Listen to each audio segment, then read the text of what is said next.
তো ইফতারির জন্য বুট আর আলু সিদ্ধ দিয়ে দিছি, আর আলুর চপ করব, এই জন্য আলুটা একটু বেশি পরিমাণ দিয়েছি। তো আলু আর বুট একসাথে সিদ্ধ হোক। তো আমার এখানে আলু সিদ্ধ হয়ে গেছে, আলুটা ছিঁড়ে নিতেছি চপের জন্য। এখানে ছোলা আমি ধুয়ে রেখে দিচ্ছি বাটিতে। পেঁয়াজ কাঁচামরিচও ছিঁড়ে নিছি, এগুলো এখন কুচাই নিব। আলুটা আগে ছিঁড়ে নিই, দিয়ে দিব পেঁয়াজ, দিয়ে দিব কাঁচামরিচ, লবণ দিয়ে দিব পরিমাণ মতো লবণ, পানি দিয়ে দিব,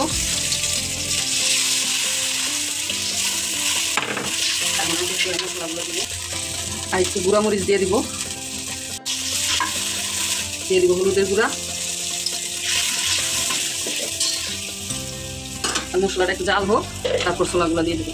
একটু বেসন নিয়ে নিচ্ছি আলুর চপ আর বেগুনির জন্য, এটা এখন মশলা দিয়ে মাখাবো।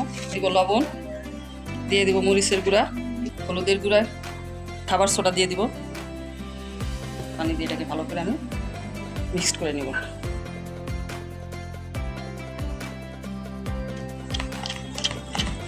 মশলাটা জাল হয়ে গেছে, এখন ছোলাগুলো দিয়ে দিব, পানি দিয়ে দিব, বেশি না অল্প পরিমাণ। এখন রেখে দিলাম চপের আলুগুলো, এখন আমি লবণ দিয়ে একটু ভালো করে মাখায় নিব।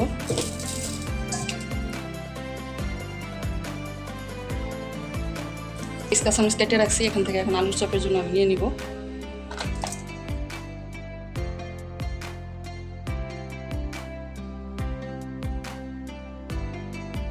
তো আমি যে এরকম সাইজ করে সবগুলো আমি একসাথে বানায় নিব। মশলাটা হয়ে গেছে, এখন নামায় নিব। এখন সিদ্ধ দিয়ে দিই, পানি হয়ে গেছে।